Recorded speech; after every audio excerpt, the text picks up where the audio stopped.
I've been meaning to do a more kind of shorter format videos and just kind of fun stuff that we can just hop right into. So I'm going to do something that I'm calling a Reddit wrap-up of the week. I'm not on TikTok anymore. I'm still kind of on Instagram, and Reddit is still fun. Reddit's still fun. You know, I feel like there's really good conversations there sometimes. So I am looking at subreddits, and I am wrapping up some of the news for you, giving you a sense of what people were talking about in the more popular posts this week. Let's get into it.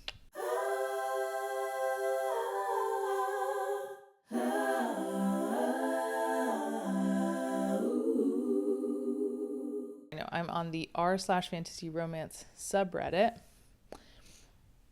The post.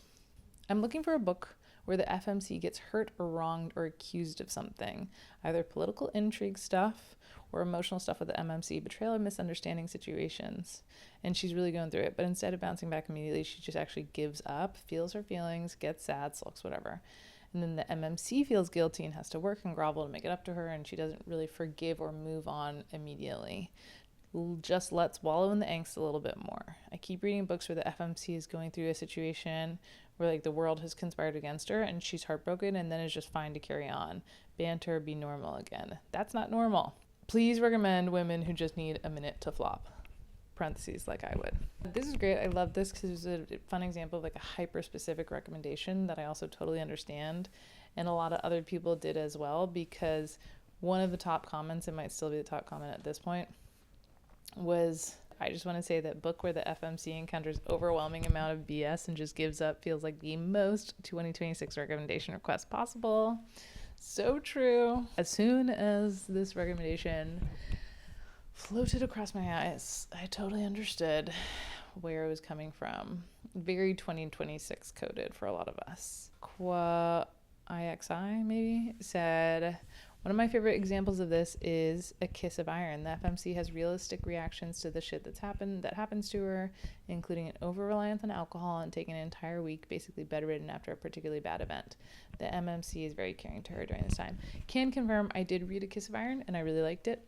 I didn't think it was like perfectly for me, perfect, but I did like it. I did like the characters.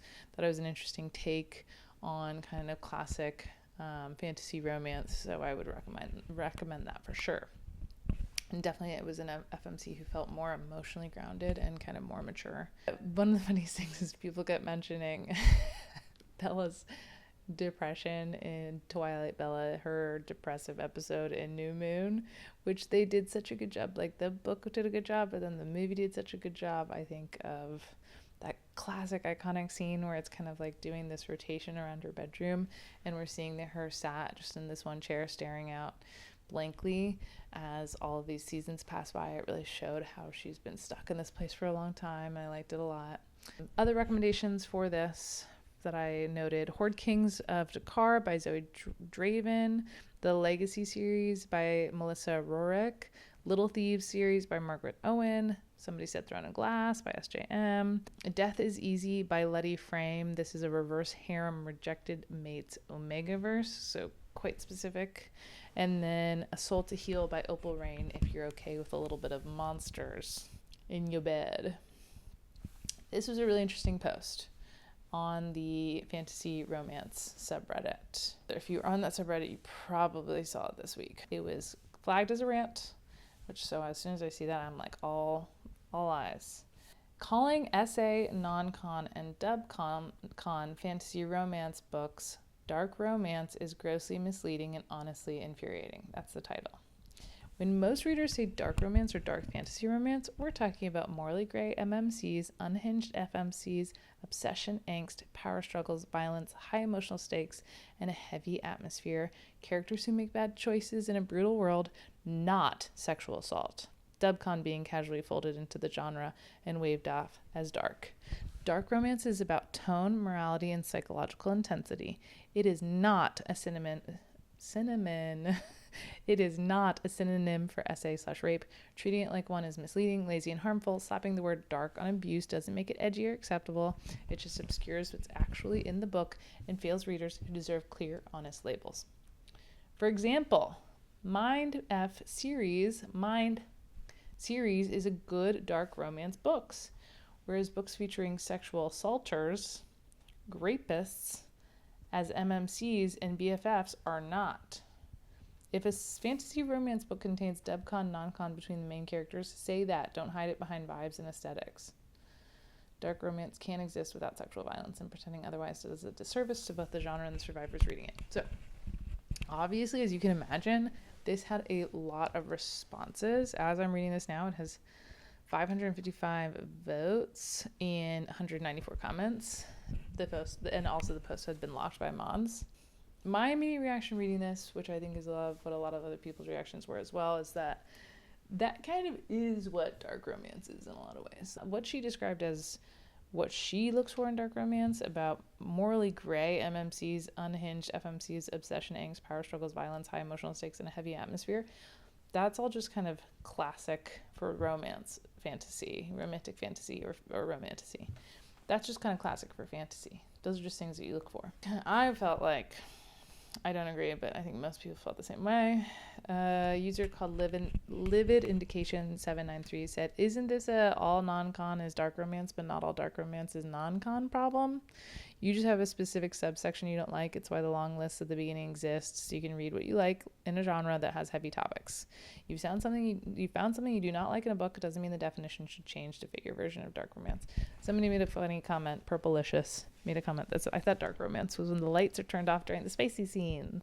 That is my interpretation of dark romance often, is that there is a high potential for non-con, dub-con type stuff. Not that it's always going to happen, but it very well could happen, and I wouldn't be surprised if it did, like, at all.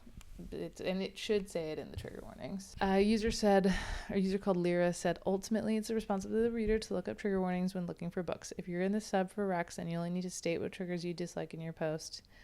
It's true that dark is a vague catch-all phrase that may lead to undesirable book racks, but this post feels a bit more like moral grandstanding than anything else.